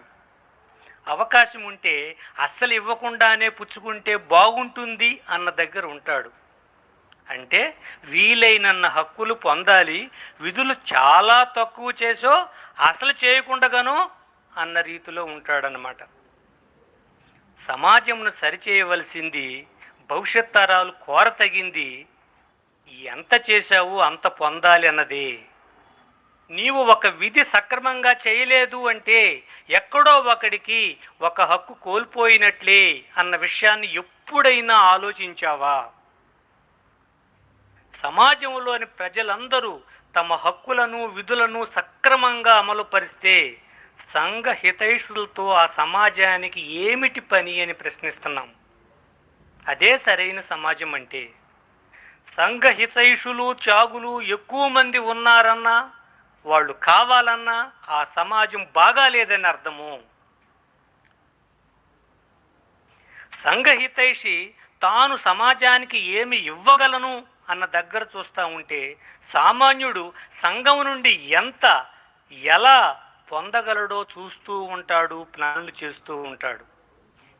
ఒక్కటే విషయం గుర్తుంచుకోవాల్సింది, దానం ఇస్తానన్నా పుచ్చుకోని వాడు లేనటువంటి సమాజమే సరైన సమాజము, మనం కోరుకునే సమాజము. మనం గమనించాల్సిన విషయం ఏంటంటే, ఒక రకమైన వ్యక్తే సామాజిక సమస్యలన్నింటికీ కారణమవుతున్నాడు, అలానే మరో రకమైన వ్యక్తే వాటి పరిష్కారాలకు కూడా కారణమవుతున్నాడు. మనం ఎదుర్కోవలసింది, తయారు చేసుకోవలసింది ఇలాంటి వ్యక్తులనే. ఫలాని వాడు సంఘ హితైషి అని చెప్పటానికి అతని సంపద కాదు, అతని గుణాన్ని చూసి. ఒక ఉదాహరణ చెప్తాను చూడండి, కలిసివేసిన ఉదాహరణ. విజయవాడలో ఆటో వెనక రాసింది, గర్భిణీ స్త్రీలను ఉచితముగా హాస్పిటళ్లకు తీసుకెళ్లబడును అని. తనకు ఉన్న దాంట్లో ఇద్దాం అనుకున్నవాడు వాడు సంఘ హితైషి, నిజమైన సంఘ హితైషి వాడు. మిగతా వాళ్ళు ఆ సమయంలో డబుల్ ఛార్జీ తీసుకుంటా ఉంటే తాను ఫ్రీగా తీసుకెళ్తానని రాసుకున్నాడు. అంటే సంఘ హితైషికి మనం వేరే అర్థాలు చెప్పాల్సిన పని లేదు. ఇప్పుడు వ్యష్టిశీలము సమిష్టిశీలము అంటే ఏంటో చూద్దాం. మొట్టమొదట శీలం అంటే ఏమిటి? సక్రమ ప్రవర్తనకు అవసరమైన వ్యక్తిత్వాన్ని శీలం అంటాం. శీలం గురించి చెప్పాలి అంటే, ఎన్ని లేకపోయినా ఏది ఉంటే సామాజిక అభ్యుదయం జరుగుతుందో, ఏది లేకపోతే మరి ఎన్ని ఉన్నా సామాజిక అభ్యుదయం జరగదో, అదే శీలం అంటే. శీలం అంటే ఏదో మనిషి పోగొట్టుకునేదో ఉంచుకునేదో అన్న అర్థంలో వాడుకలో ఉంది. ఇదే కాదు. శీలం లేకపోవడం అంటే మొట్టమొదట ఇంద్రియ నిగ్రహం లేకపోవటం, వాడి ఇంద్రియాల మీద వాడి కంట్రోల్ లేకపోవటం, నిజాయితీ లేకపోవటం, మాటకి చేతకి పొంతన లేకపోవటం, హక్కుల కొరకు పోరాటాలు, విధులు ఎగవేత్తలు, అన్న మాటకి కట్టుబడిపోవడం, చేస్తానన్న పని మనసు పెట్టి చేయకపోవడం, ఇవన్నీ కూడా రాజ్యాంగం ఒప్పందాన్ని అమలుపరచకపోవడం, ఇలా వంటివన్నీ శీలరాహిత్యమైన పనులే. ఇవి రెండు రకాలు, వ్యష్టిశీలమని సమిష్టిశీలమని. ఈ పైన చెప్పినవి మొత్తం కూడా వ్యష్టిశీలాన్ని గురించి చెప్పినవే. మరి సమిష్టిశీలం అంటే తనను విడిచి మిగిలిన వారి కొరకు చేసే పనుల్లోనే సమిష్టిశీలం ఉందా లేదా గమనించాలి. మంది కొంప సమాజం కొంప ముంచే వారందరూ సమిష్టిశీలం లేనివారే. వ్యష్టిశీలము సమిష్టిశీలము రెండు ఉండతగినవే. అయినా ఈ రెంటి మధ్యలో తేడా చూస్తే ఏది ఉండాలి ముందు అంటే సమిష్టిశీలమే మొట్టమొదట ఉండాల్సిందంటాము. సమిష్టిశీలం లేకపోవటం వల్లనే మనం స్వాతంత్రం కోల్పోయాము అన్న విషయాన్ని మనం ఎంతమంది గమనించాము. అంబేద్కర్ గమనించాడు. అతడు గొప్ప హిస్టీరియన్. 6-7 సంఘటనల్ని కోట్ చేశాడు. ఈ సందర్భంలో వాటిని గుర్తు చేసుకోవటము తప్పు కాదనుకుంటాను. ఒక్కసారి చెప్తాను. దాహర్ అనే రాజు సింధు ప్రాంతాన్ని పరిపాలిస్తున్నప్పుడు మహమ్మద్ చిన్నకాసిం అతని మీద యుద్ధం ప్రకటిస్తే ఈ దాహర్ రాజు యొక్క సేనాధిపతులు ఈ మహమ్మద్ చిన్నకాసం ఏజెంట్ల దగ్గర డబ్బులు తీసుకొని రాజు తరపున యుద్ధం చేయటం మానేశారు. మనం స్వాతంత్రం కోల్పోవటానికి ఒక్కొక్క సంఘటన చెప్తా వచ్చాడు. మన ప్రవర్తన ఎట్టున్నాయి, మన అవిధేయత ఎట్లా ఉంది, మనకు సమిష్టిశీలం లేకపోవటం కారణం కాదని ఒక్కొక్క సంఘటన చెప్పుకుంటూ వచ్చాడు మహానుభావుడు. రెండోది, మహమ్మద్ గోరీని ఇండియాని ఆక్రమించుకోమని, పృథ్వీరాజ్తో యుద్ధం చేయమని, తన సహాయము సోలంక రాజుల సహాయము కూడా అందిస్తామని జయచంద్ వర్తమానం పంపించాడు. శివాజీ హిందువుల విముక్తి కోసం పోరాడుతూ ఉంటే మిగిలిన మహారాష్ట్ర పెద్దలు రాజపుత్రులు మొఘలాయి చక్రవర్తుల పక్షాన యుద్ధం చేశారు. బ్రిటిష్ వారు సిక్కు ప్రభువుల్ని దుంపనాశనం చేస్తూ ఉంటే ఆ సిక్కు ప్రధాన సేనాధిపతి గులాబీ సింగ్ అని ఉన్నాడు, మౌనంగా చూస్తూ ఉన్నాడు. సిక్కు రాజ్యాన్ని కాపాడటానికి ప్రయత్నమే చేయలే. 1857లో భారతదేశంలో చాలా భాగం ఆంగ్లేయులపై స్వాతంత్ర యుద్ధాన్ని ప్రకటిస్తే సిక్కులు మౌన పాత్ర వహించి నిలబడి వేడుక చూశారు. ఈ సంఘటనలన్నీ వెష్టి రాహిత్యాన్ని తెలిపేటివా, సమిష్టి శీలాన్ని లేనివా తెలిపేవా? అందువలనే స్వాతంత్రం మనం కోల్పోవలసి వచ్చింది. కనుక వెష్టి శీలం కంటే సమిష్టి శీలమే గొప్పది. మనం పొందాల్సింది, తీసుకోవాల్సింది కూడా అదే. ఇప్పుడు దేశభక్తి గురించి ఒక్కసారి అనుకుందాం. సాతు అస్మిన్ పరమ ప్రేమ రూప భక్తి, ఇందాక చెప్పుకున్నాం. భక్తి అంటే మిక్కిలి ఇష్టము అని. ఈ పదాన్ని కూడా మన పెద్దలు 3 చోట్ల ఉపయోగించారని కూడా చెప్పుకున్నాం. ఆ దేశం అంటే ఏం కూడా చెప్పుకున్నాం. ఈ దేశభక్తి దేని మీద ఉండాలి? ఈ దేశంలోని నేల మీద, ఈ దేశంలోని మానవ సమూహం మీద, ఈ దేశం ఒప్పందమైన భారత రాజ్యాంగం మీద ప్రేమ కలిగి ఉండటమే. నిజంగా అలా మనం ప్రేమ కలిగి ఉన్నామా? మనకి జననీ జన్మభూమిచ్చ స్వర్గాదపి గరీయసి, ఎవడో సినిమాలో ఒక అర శ్లోకం పెడితే మనకు అందుబాటులోకి వచ్చింది. ఈ పూర్తి శ్లోకం ఏంటి, 800 సంవత్సరాల కింద చెప్పారు, ఎవరు చెప్పారో మన నాలెడ్జీలో లేదు. అపి స్వర్ణమయీ లంక నమే లక్ష్మణలోచితే జననీ జన్మభూమిచ్చ స్వర్గాదపి గరీయసి. రావణాసురుని చంపిన తర్వాత లక్ష్మణుడు ఆ విభీషణుని తీసుకొని లంక సైట్ సీయింగ్కి వెళ్ళాడు. అది కనుక ఆ సైట్ సీయింగ్ మొత్తం చూస్తే గాలి జనార్దన్ రెడ్డి ఇల్లులాగా ఉందంట ఆయన రాజ్యం మొత్తం, బంగారు దిమ్మెలు, వెండిలు, వీటితోటి. అప్పుడు అన్న దగ్గరికి వచ్చాడు. అన్న, ఆ అయోధ్యను నలుగురు కోసం పంచుకోవటం ఎందుకే, ఇక్కడ మనం సెటిల్ అయిపోదాం, బ్రహ్మాండంగా ఉంది అన్నాడు. అప్పుడు చెప్పాడు రాముడు, కన్న తల్లి, నా మాతృభూమి, ఈ 2 స్వర్గం కంటే గొప్పయి అని. ఆనాటి విషయంలో సగం శ్లోకం ఈరోజు మనం చదువుకుంటున్నాం. నేల మీద ప్రేమ అంటే ఏంటి? నా దేశ భూభాగాన్ని ఎవడు ఆక్రమిస్తానన్నా సహించుకోలేకపోవడమే నేల మీద, నేల తల్లి మీద మనకుండే ప్రేమ. ఈ దేశంలోని మానవ సమూహాలు అంటే సమాజం మీద ప్రేమ కలిగి ఉండటమే. ఎట్టాగు సామాజిక సంబంధాల్లో వ్యక్తి పాత్ర మనకు తర్వాత రాబోతుంది కాబట్టి దాన్ని అక్కడ పరిశీలించుకుందాం. మూడవది, దేశ ఒప్పందంపై మిక్కిలి ప్రేమ కలిగి ఉండడం.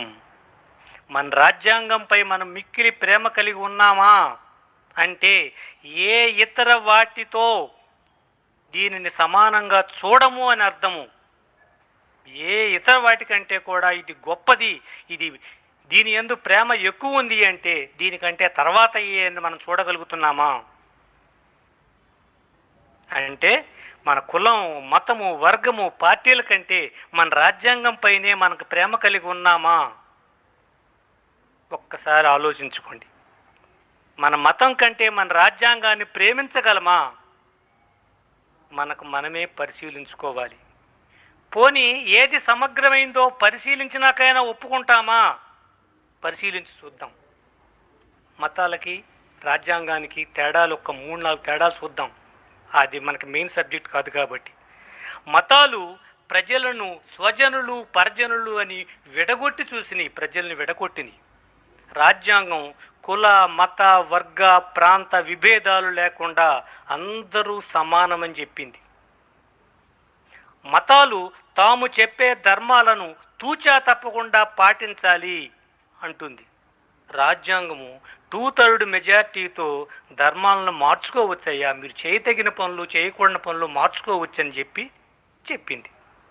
మతాలు స్త్రీ వివక్షతను కొన్ని బానిస వ్యవస్థను అంగీకరిస్తుంటే రాజ్యాంగం మనుషుల్ని అమ్మకూడదు కొనకూడదు, చట్టం ముందు అందరూ సమానమే అని బోధించింది. కొన్ని మతాలు అంటరానితనాన్ని పాటిస్తే రాజ్యాంగం దాన్ని పూర్తిగా నిషేధించింది.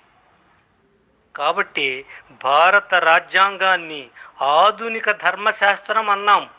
ఇన్ని మతాలను ఇన్ని రకాలను తనలో ఇముడ్చుకోగలిగింది ఒక్కటే, అదే మన భారత రాజ్యాంగము. ఇప్పుడు మనము సామాజిక సంబంధాల్లో వ్యక్తి పాత్ర అనే విషయాన్ని మనం చూద్దాం. అసలు సామాజిక సంబంధాల్లో వ్యక్తి పాత్ర గురించి ఎందుకు మాట్లాడాలనుకుంటున్నాం అంటే, ఇది తెలియడం ద్వారా పౌరులు తమ పాత్రను సక్రమంగా పోషించటం, తద్వారా సామాజిక అభ్యుదయం జరుగుతుందన్న లక్ష్యంతో మనం చేస్తున్నాం. ఇది పౌరులు ఎన్ని రకాల సామాజిక సంబంధాల్లో వ్యక్తి పాత్ర అంటే వ్యక్తి ఒకడేనా, ఎట్లా ఉన్నాడు అని చూస్తే కొంతమంది వ్యాపారస్తులుగా, పారిశ్రామికవేత్తలుగా, ఉద్యోగస్తులుగా, నాయకులుగా, లేబర్గా ఇన్ని రకాలుగా ఉన్నారు. కానీ వీరందరినీ జాగ్రత్తగా పరిశీలించితే మనకు వీరిలో కొన్ని రకాలే తెలుస్తాయి. ఒకటి తెలివిగలవారు, రెండు తెలివి తక్కువ వారు. మరలా ఈ తెలివిగల వారిని మంచివారు చెడ్డవారు అని కూడా చూడొచ్చు. తెలివి తక్కువ వాళ్ళలో కూడా మంచివాళ్ళు చెడ్డవాళ్ళు ఉంటారా ఉండరా?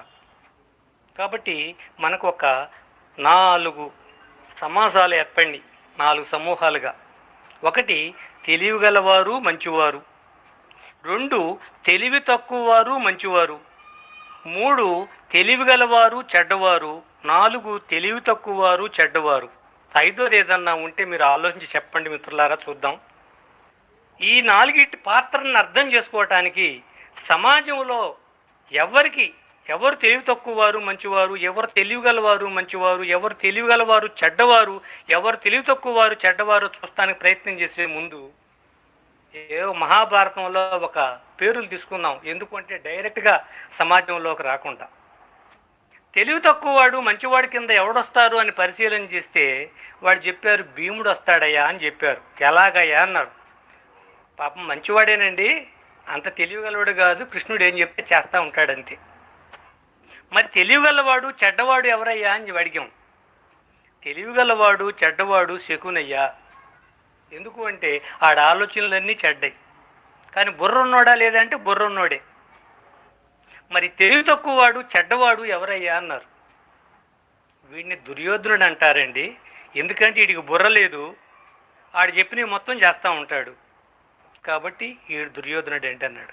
మరి ఇప్పుడు తెలివిగలవాడు మంచివాడు ఎవరయ్యా అన్నాం. ఎవడైతే ధర్మాన్ని నిలబెట్టాలి అంటే యతో అభ్యుదయ నిశ్రేయసిద్ధి సద్ధర్మ, ఏది సమాజానికి అభ్యుదయాన్ని నిశ్రేయసాన్ని ఇస్తుందో అదే ధర్మం అంటే. కొండ మీద కోతి కాదు ధర్మం అంటే అని ఎవరైతే భావిస్తున్నారో, దానికోసం పనిచేస్తున్నారో, ధర్మాన్ని నిలబెట్టాలి, సమాజాన్ని నిలబెట్టాలి, నైతిక విలువలను నిలబెట్టాలి, భవిష్యత్ తరాలకు సమాజాన్ని అందించాలని కోరుకుని సామాజిక సంస్థలు, సరైన వ్యక్తులు ఎవరున్నారో వీళ్ళందరూ కూడా తెలివిగలవారు మంచివారు. మనకు మహాభారతంలో శ్రీకృష్ణుడి పాత్రను పోషించేవాళ్ళు. ఇప్పుడు మనం సమాజంలో వీళ్ళెవరో చూద్దాం. తెలివి తక్కువ వారు మంచివారు ఎవరు అని చూస్తే ప్రజలను కనుక మనం తీసుకున్నట్లయితే వాళ్ళు మంచివాళ్ళే, కానీ బుర్ర ఉండదు, ఏ చెప్తే కొట్టుకుపోతూ ఉంటారు. మరి తెలివిగలవారు చెడ్డవారు ఎవరని చూస్తే ఎవరైతే స్వార్థ నాయకులు ఉన్నారో వాళ్ళంతా కూడా తెలివిగలవారు చెడ్డవారు. మరి తెలివి తక్కువ వారు చెడ్డవారు ఏమన్నా ఆలోచించగలరా మీరు? వీళ్ళు ఉంటారు ఆ స్వార్థ నాయకులు ఏం చెబితే అది చెయ్యి, వాడిని ఏయమంటే ఏయ్, తీయమంటే తీ. వీళ్ళనే మన భాషలో గూండాలు అని వాడతాం. మరి తెలివిగలవారు మంచివారు ఎవరు అంటే నిజంగా ఎవరైతే సంఘ హితైషులు అని ఇందాక చెప్పుకున్నామో మనము, వాళ్ళంతా కూడా భాగవతంతో కృష్ణుడితో సమాధానం. వాడు వీళ్ళు చేసే పని ఒకటే. ధర్మాన్ని రక్షించటము అంటే సమాజాన్ని రక్షించటము. సమాజాన్ని ఏదైతే అభ్యుదయాన్ని విశేషాన్ని కలిగిస్తుందో ఆ పని ఎవడు చేస్తే వాడే శ్రీకృష్ణుడు, వాడే సంఘహితైషి. కాబట్టి మీరు ఏ కేటగిరీ చెందుతారో మిమ్మల్ని మీరే పరీక్షించుకోవాలి. ముఖ్య విషయం ఏంటంటే ఎంత కాలం బ్రతికాము అనే దానికంటే ఎలా బ్రతికాము అన్నదే విషయం. ఇప్పుడు వ్యక్తి సమాజం అంటే ఏమిటో పరిశీలించుకుందాం. అన్ని దేశాలను కనుక సమాజం అనుకుంటే భారతదేశం అందులో వ్యక్తి అవుతుంది. ఒక గ్రామాన్ని సమాజం అనుకుంటే దానిలో ఉన్న కుటుంబం వ్యక్తి అవుతుంది. ఒక కుటుంబాన్ని సమాజం అనుకుంటే ఆ కుటుంబంలో ఉన్న మనిషి వ్యక్తి అవుతాడు. కనుక వ్యక్తి అంటే ఇండివిడ్యువల్ అని అర్థం. సమాజం అంటే మనకు తెలుసు, భౌగోళిక ఎల్లలు కలిగి ఒక ఒప్పందానికి లోనే జీవిస్తున్న సమూహాన్ని సమాజం అంటాం. కనుక మన భారతదేశ సమాజంలో రాజ్యాంగం మన ఒప్పందము. భారతీయులైన మనమందరము వ్యక్తులుగా ఉన్నాం. అంటే జన సమూహంలో మీరు కాక మిగిలిన వారందరూ తల్లి, తండ్రి, కొడుకు, అన్న అందరూ మీకు సమాజమే. ఇప్పుడు మనకు రెండు పదాలకి అర్థం చెప్పుకోవాల్సి ఉంటుంది. రుణగ్రస్తుడు అంటే ఏంటి, రుణ ప్రదాత అంటే ఏంటి? రుణగ్రస్తుడు అంటే అప్పు తీసుకున్నవాడు, రుణ ప్రదాత అంటే అప్పు ఇచ్చినవాడు. మనం వ్యక్తిని సమాజాన్ని కనుక తీసుకుంటే ఎవరు రుణగ్రస్తుడు అవుతాడు, ఎవరు రుణ ప్రదాత అవుతాడు అంటే దీని అర్థం సమాజం నుంచి పుచ్చుకొని పుట్టామా, సమాజానికి ఇచ్చి పుట్టామా? సమాజం నుండి పుచ్చుకునే పుట్టాం అని మనందరం కూడా ఒప్పుకుంటాం. సమాజం నుండి ఎప్పటి నుంచి తీసుకోవటం మొదలు పెట్టాము ఎప్పుడన్నా ఆలోచించారా? అది గనక చూస్తే మన తల్లి గర్భం ధరించిన వెంటనే ఆరోగ్యానికి బలానికి మందులు వాడుతుంది, బలమైన ఆహారం తీసుకుంటుంది. ఎందుకని? శిశువు బాగుండాలని. కనుక మనం పుచ్చుకోవడం అప్పుడు మొదలైంది. మరి ఎప్పటి వరకు ఇలా పుచ్చుకుంటూ ఉన్నాము అని ప్రశ్నించుకుంటే మనం ఉద్యోగస్తులమో వ్యాపారస్తులమో ఏదైనా సర్వీస్ చేసేవారము అయ్యేదాకా, అంటే సుమారు 25 లేక 30 సంవత్సరాల వరకు అన్నమాట. కనుక అప్పటి నుండి సమాజానికి అప్పు తీర్చటం మొదలు పెట్టామనుకోండి. ఎప్పటికి మనకు అప్పు తీరిపోతుందో చెప్పగలమా? చెప్పలేము. కాదు, ఈ అప్పు తీరదు అంటే ఎందువలన అని ప్రశ్నించితే, నీవు సమాజం తీర్చటం మొదలుపెట్టి తీర్చుతూ ఉంటే ఎప్పటికో అప్పటికి తీరే అవకాశం ఉండొచ్చు. కానీ నీవు సమాజంకి ఇస్తూ మరలా పుచ్చుకుంటూనే ఉన్నావు కాబట్టి ఈ అప్పు తీరేది కాదు. నేను చనిపోయేంత వరకు సమాజం అప్పు తీర్చలేదనటానికి రుజువేంటయ్యా అని ప్రశ్నించాడు. నీవు నీ సొంతం కనుక అయ్యేటట్టయితే, ఎవరికి రుణపడి లేకపోతే నిన్ను నీవు చంపుకోవటానికి నీవు స్వతంత్రత హక్కు ఉండేది. ఇప్పుడు లేదు కదా. స్వహత్య చేసుకుంటానికి ప్రయత్నిస్తే 1.5 సంవత్సరాలు జైల్లో పెట్టేస్తారు. ఎందుకని? కనుక నీవు సమాజము యొక్క సంపదవి. అందుకనే భగవద్గీతలో చెప్పుంది, కర్మణ్యేవాధికారస్తే మా ఫలేషు కదాచన మా కర్మ ఫలహేతుర్భో మాతే సంగో స్వకర్మణి అని ఒక దగ్గర చెప్తే, ఉపనిషత్తుల్లో ఇంకొకటి చెప్పుంటుంది, అనాశ్రిత కర్మఫలం కార్యం కర్మ కరోతి యః ససన్యాసీ చ యోగి చ ననిరిగ్నిర్న నచాక్రియ. ఇంకొకటి ఫలితం అనిర్దిశ్య మందోపి నవర్తతే. వీటి కౌంటర్లు ఉన్నాయి. ఫలితం కాకుండా మందుడు కూడా పనిచేయడు, బుద్ధిహీనుడు కూడా పనిచేయడని ఒక సూత్రార్థం చెప్తే, ఇంకో సూత్రం ఏం చెప్తా ఉంది, నువ్వు ఫలితం కోరకుండా పనిచేయరా అని చెబుతా ఉంది. ఈ రెంటికి సమన్వయం ఎట్లాగా? ఎప్పుడు మనిషికి పనిచేయట ఎందే అధికారం ఉంటుంది, ప్రతిఫలం అడగటానికి అవకాశం లేకుండా ఆలోచించి చెప్పగలరా? అడ్వాన్స్ వాడేసుకున్న వాడికి పనికి ఫలితం అడిగే హక్కు ఉండదు. ఉంటుందా ఉండదా ఆలోచించండి. ఒక యజమాని దగ్గర పని మొత్తానికి అడ్వాన్స్ తీసుకొని కొంత పని చేసి నేను యజమానికి సేవ చేస్తున్నాను అన్నాడు అనుకోండి, ఆ యజమానికి తెలిస్తే ఏమవుతుంది? మనం చెప్తాం వీపు విమానం మోత అంటాం చూడండి, అది జరుగుతుంది. మరి మనం సమాజం నుండి తీసుకున్న పూర్తి అప్పు తీర్చకుండా సమాజ సేవ నేను చేస్తున్నానంటే సమాజం మనల్ని ఏమి చేయాలి? పాపం ఏమీ చేయలేదు కనుక మనమే సమాజ సేవ చేస్తున్నామని కాలరగ వేసుకుంటున్నాము, అదేం చేయలేకపోతుంది. కాబట్టి తెలిసి సమాజానికి సేవ చేస్తున్నాను అనటమే తప్పు, సమాజ రుణం తీర్చుకుంటున్నాను అనటమే సరైనది. స్వాతంత్ర సమరయోధులు ముసలివాళ్ళు ఉన్నారు, ఒక ఆయన దగ్గరికి వెళ్ళి కలిసాం. ఆయన 7 ఎకరాల భూమి పోగొట్టుకున్నాడు. ఆ టైంలో అడిగారు నా పక్కన ఉన్న ఆయన, మీరు 7 ఎకరాల భూమిని ఆ రోజు పోగొట్టుకున్నారండి స్వాతంత్ర యుద్ధం చేస్తున్న యుద్ధ సమయంలో అంటే, అతను కళ్ళనీళ్లు పెట్టుకొని సామాజిక యొక్క రుణం తీర్చుకున్నాను అని చెప్పాడు. ఆ రోజు స్వాతంత్ర సమరయోధులు జైలుకి వెళ్ళిన వాళ్ళందరికీ ఇందిరాగాంధీ లెటర్స్ పంపించింది. మీరు ఉన్న స్థలం ఎక్కడో చెప్పండి, మీకు భూములు కేటాయిస్తాము, మీరు స్వాతంత్రం కోసం పోరాడారు అని. ఒక ముస్లిం 3 పైసల కార్డు మీద రాసి పంపించాడు. నీవు ఈరోజు మాకు స్థలం ఇస్తావని మేము ఆ రోజు స్వాతంత్ర పోరాటం చెయ్యలేదు, మా దేశం యొక్క మాతృ రుణం తీర్చుకోవడానికి మేము చేశాము అని ఒక ముక్క రాసి పంపించాడు. అలాంటి వ్యక్తులు ఈరోజు మనము చూడగలుగుతున్నామా, చూస్తున్నామా అని పరిశీలించుకోవాలి. ఇప్పుడు కనుక మనము మిగతావి చూస్తే అంత సమయాభావం వల్ల చూడట్ల. యాక్చువల్గా చూడాలంటే సామాజిక సంబంధాల్లో వ్యాపారస్తుల పాత్ర ఏంటి, అట్లాగే సామాజిక సంబంధాల్లో పారిశ్రామికవేత్తల పాత్ర ఏంటి, సామాజిక సంబంధాల్లో అధికారుల పాత్ర ఏంటి, సామాజిక సంబంధాల్లో నాయకుల పాత్ర ఏంటి, సామాజిక సంబంధాల్లో పనిచేసుకునే లేబర్ పాత్ర ఏంటి, ఇవన్నీ మనం చూడాల్సి ఉంటుంది. కానీ మనకు అంత సమయం లేదు కాబట్టి అందరినీ వదిలేసి చివరికి వద్దాం, కష్టపడి పనిచేసుకునేవాడి పాత్ర ఏంటి అని. ఇతన్ని నిర్వచించడం కూడా కష్టమే. అలాంటి లక్షణాలు కలిగి ఉంటారు వీరు. కేవలము కనుక అమాయకులైతే పర్వాలేదు, సరి చేసుకోవడానికి అవకాశం ఉండేది. వీరిది అమాయకత్వం, మూర్ఘత్వం, కటిక అజ్ఞానం, అన్నీ తెలుసన్న అహం, ఇన్ని కలిసి ఉంటుంది సామాన్య మానవుల్లో. వీరు వీటితో పాటు దాతలు కూడా. ఇన్ని కలిసి ఉంటాయంటే నమ్మబుద్ధి కావడం లేదనిపిస్తూ ఉంటుంది అంటారు. అయితే ఒక ఉదాహరణ చూడండి. ఒక ఫ్యాక్టరీలో కార్మికులకు భోజన సమయంలో గంట కొడతారు. కార్మికులందరూ తాము తెచ్చుకున్న క్యారేజీలు తింటూ ఉంటారు. అందులో ఒకడు, అబ్బా ఈరోజు కూడా వంకాయ పప్పేరా అంటూ తినడం గమనించారు పక్కవాడు. ఆడు వరుసగా 2వ రోజు 3వ రోజు కూడా ఇలాగే అంటాం గమనించి ఒకడు పాపం దగ్గరికి వచ్చి, ఏమయ్యా నీకు నచ్చకపోతే మీ ఆవిడికి చెప్పి వేరే కూరలు వండించుకోవచ్చు కదా అన్నాడు. అంటే దానికి వాడు సమాధానం చెప్పాడు, నాకు ఇంకా పెళ్లి కాలేదండి, నేనే వంట చేసుకుంటాను అన్నాడంట.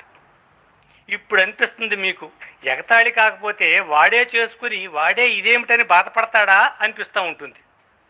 అయితే ఇప్పుడు ఇది గమనించండి.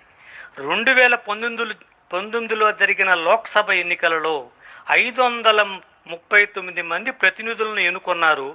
ఆ ఎన్నిక కాబడిన వారిలో 233 మంది నేరచరితులే, గోండాలు, హత్యలు చేసిన వారు, తీవ్రవాద ఉగ్రవాద అభియోగాలు ఉన్నవారు. కొత్తగా ఎన్నికైన వారిలో కూడా 43% నేరచరితులే ఉన్నారు. ఇలాంటి నేరచరిత గల వారిని ఎన్నుకొని తర్వాత మా నాయకులు నేరాలు చేస్తున్నారండి, మమ్మ పట్టించుకోవటం లేదండి అని అరుస్తుంది జనమే కదా. అలాంటి ఆ జనమే కదా ఆయన ఎన్నుకుంది. దీనికి కారణం ఏమిటని ఎప్పుడైనా ఆలోచించారా? మన దేశం ఆకలి సూచికల్లో 107 స్థానాల్లో 94వ స్థానంగా ఉంది. ఆడన్నాడు అనుకోండి, నేరం నాది కాదు ఆకలిది అని. ఏం చేస్తారు? కడుపు నిండే పరిస్థితి లేని ప్రజలు కడుపు నింపుకోవటానికి ప్రయత్నిస్తారా? వీడు నేరచరితుడా కాదా, తర్వాత ఏమిస్తాడన్న ఆలోచన చేస్తారా? అసలు ఆకలి తీరిన ప్రజలు మంచిళ్ళ గురించి, భవిష్యత్ బ్రతుకు గురించి ఆలోచించగలరా? ఇంకొకటి ఏంటంటే, ఇప్పుడు వాడి ఆకలి, వాడి పెళ్ళాం బిడ్డ ఆకలి తీరకపోవడానికి కారణాన్ని మనం కనుక ఆలోచిస్తే, వాడు సంపాదించలేకపోవడం వలన వాళ్ళ భార్య బిడ్డల ఆకలి తీరకపోవడం కాదు. వాడు సంపాదించింది వాడి తాగుడికే సరిపోతుంది కనుక. మద్యం నిలిపివేస్తే ఆకలి సూచిక 94 నుంచి 64కి వస్తుంది.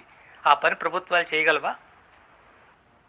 స్పృహలో లేని వాడిని నువ్వు రాజు అన్నా, నువ్వు కూలివన్నా ఎలా తెలియదో, నిరక్షరాస్యుడైన వాడిని నువ్వు యజమానివన్నా, కూలివన్నా కూడా వాడికి తెలియదు. మరి పార్టీల గెలుపు ఓటముల్లో నిర్ణాయక పాత్ర పోషించేది వీళ్ళే కదా. పోనీ నేరచతురుడి దగ్గర సొమ్ము తీసుకొని మంచి అభ్యర్థికి ఓటు వేయగలడా? వేయలేడు. కారణం అమాయకుడు కదా. మరి ఎవడు నేరచరిత్రుడు లిస్టులో ఉన్నాడో, ఎవడు లేడో తెలుసుకోలేడు. ఎందుకు? నిరక్షరాస్యుడు గనక. దీనికి కారణం కటిక అజ్ఞానం. పోనీ మీరేమైనా మంచి చెప్పడానికి ప్రయత్నిస్తే, నీ ఓటు చాలా విలువైంది, అది నీ భవిష్యత్తు, నీవు ఈ ఓటును అమ్ముకోకూడదు అంటుంటే, వీడెవడండి బాబు, వాడు కనపడి డబ్బులు ఇచ్చేది, మాకు కావలసినంత మందు పోసేది 5 సంవత్సరాలకి ఒక్కసారి, తీసుకోవద్దంటాడేంటి అని మన మీద తిరుగుబాటు చేస్తారు. ఇంకొకటి, నాకు అన్నీ తెలుసు, నువ్వు చెప్పేదేంటోయ్ దగ్గర ఉంటాడు. ఎందుకు అంటే అహంకారి కనుక. మార్పు ఎక్కడ మొదలు పెట్టాలి? ఆలోచించగలిగితే ఆలోచించండి మిత్రులారా. వెంటనే ప్రశ్న వచ్చింది, మరి దాత అన్నారుగా, ఎలాగో చెప్పండి. వాడి పెళ్ళాం బిడ్డలను పోషించుకోవటం చేత కాదు, వాడిని దాత అంటారా? ఎలాగో చెప్పండి అని ఒక ప్రశ్న వచ్చింది. మనం ఇందాక చెప్పాం కదా. ఇప్పుడు ఆ విషయాన్ని కనుక మనం చూస్తే, సమాజంలో 3 రకాల వాళ్ళు ఉంటారు. సంపదను సృష్టించేవాళ్ళు, సంపదను ప్రోగు చేసుకునేవాళ్ళు, సంపదని వృధా చేసేవాళ్ళు అని. సంపదను సృష్టించేవారు ఎవరు అని చూస్తే, ప్రకృతి నుండి ఎవరైతే సంపద సృష్టిస్తున్నారో వారే సంపద సృష్టించేది. అంటే పొలాలు పండించి అనేక రకమైన ధాన్యాలను పండిస్తున్నారో వాళ్ళంతా ప్రకృతి నుంచి సంపదను సృష్టిస్తున్నారు. అలాగే పరిశ్రమల్లో ఉత్పత్తులు తయారు చేసి, రేత్రి పగుళ్ళు కర్మాగారాల్లో పనిచేసి సామాజిక సంపదను సృష్టిస్తున్నారు కర్షకులు, కార్మికులు.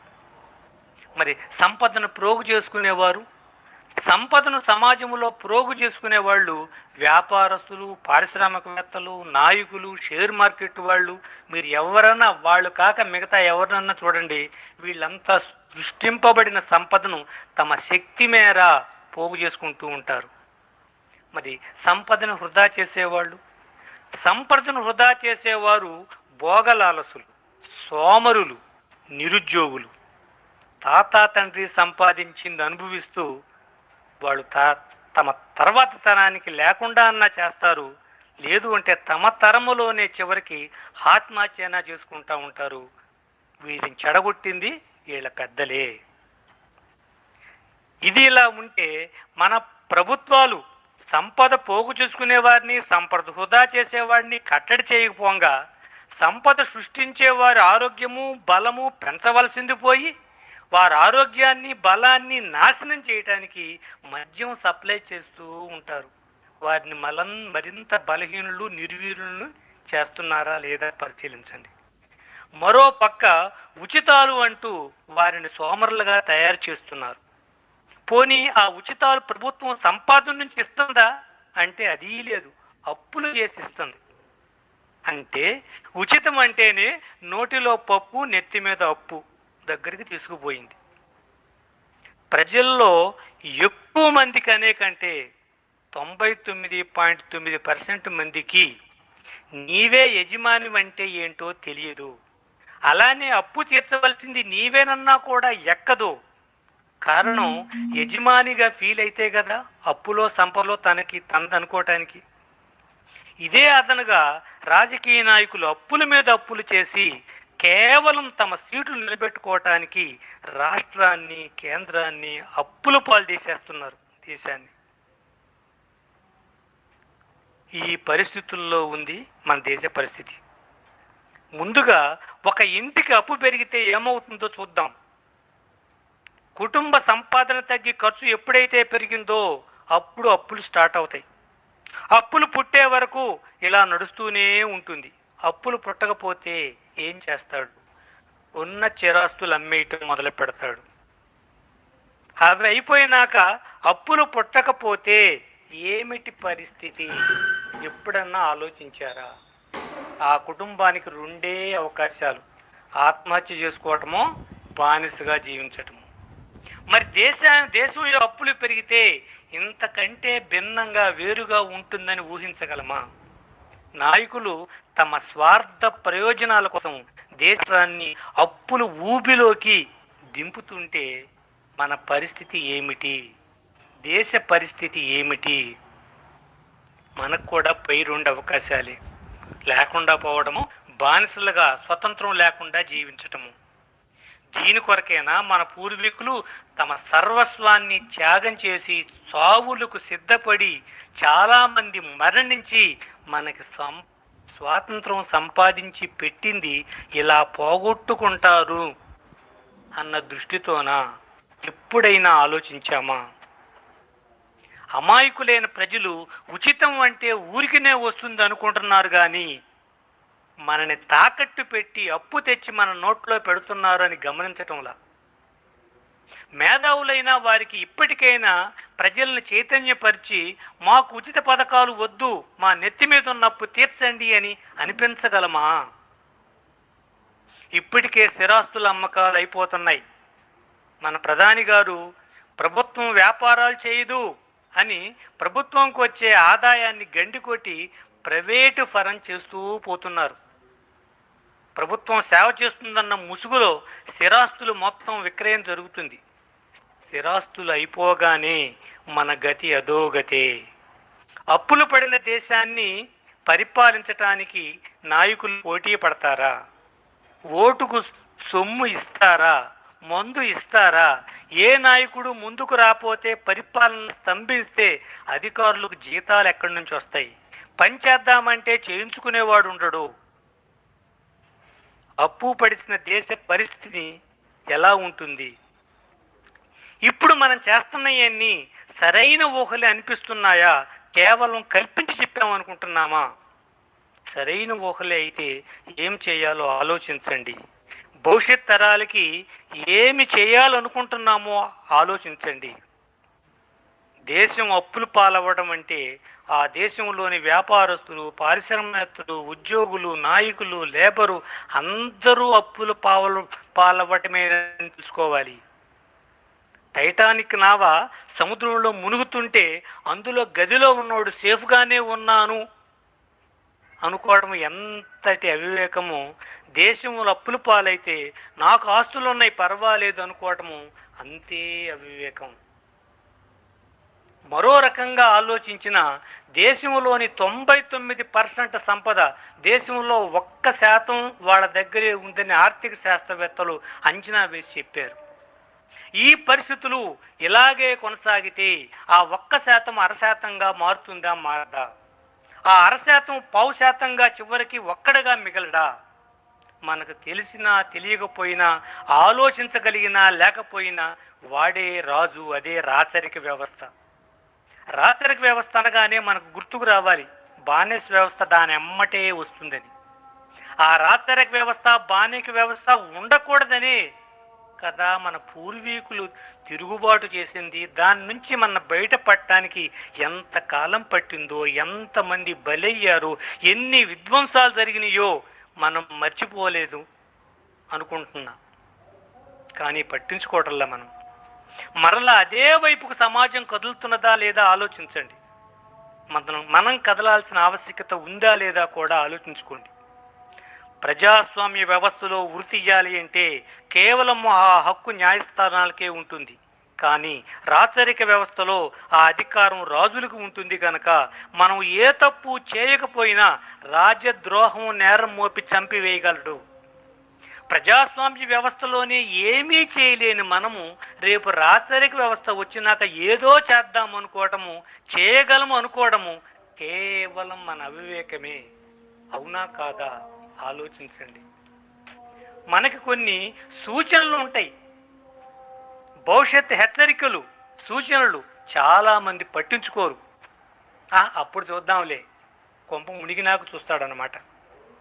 కానీ పట్టించుకోని వారి కంటే పట్టించుకునే వారే తెలివైన వారు మిగులు పొందుతారు. ఉదాహరణ చూస్తే తుఫాను హెచ్చరికలు ఫెయిల్ అవుతా ఉంటాయి. అవి ఫెయిల్ అయినాయి కదా అని వాటిని పట్టించుకోకుండా సముద్రంలోకి వెళ్తే మనం తిరిగి రావచ్చు, రాకపోవచ్చు. 10 సార్లు హెచ్చరికలు ఫెయిల్ అయినా మనకు జరిగే నష్టం కంటే ఒక్కసారి పాటించని హెచ్చరికే మనకు కూర్చే నష్టాన్ని పూడ్చుకోలేనిదై ఉండొచ్చు. అలానే డాక్టర్ల సంపాదన కొరకు అనవసరమైన టెస్టులు ఎక్కువ చేస్తుంటారండి అనుకుంటూ ఉంటాం. అది నిజమే కావచ్చు. కానీ అనవసరం అనుకొని అవసరమైన టెస్ట్ చేయించుకోకపోతే ప్రాణాలకే ప్రమాదము. ప్రాణము అనవసరమైన టెస్ట్ కంటే విలువైందే కదా. కనుక సమాజం గురించి హెచ్చరికలు లేక సూచనలు తీసుకోవడమే హెచ్చరికలు తీసుకోని వారి కంటే ఆలోచించగలవారు, మేలు కొనగూర్చుకోగలిగేవారు. కరోనా వచ్చినాక జాగ్రత్తలు తీసుకోవడం మంచిదా, కరోనా రాకుండా జాగ్రత్తలు తీసుకోవడం మంచిదా అంటే రాకుండా జాగ్రత్తలు తీసుకోవడం మంచిదండి అంటాం. అయితే రాచరిక వ్యవస్థ, బానిస వ్యవస్థ వచ్చినాక జాగ్రత్త పడతారా, రాకుండా పడతారా ఆలోచించుకోండి. కరోనా కంటే ప్రమాదకారి రాచరిక వ్యవస్థ, బానిస వ్యవస్థ. మిత్రులారా, గమనించారా? అవునా కాదా చూశారా? ఇప్పుడు ఏమైనా పరిష్కారాలు సూచించగలమా? పరిష్కారాలు ఏంటి వీటికి?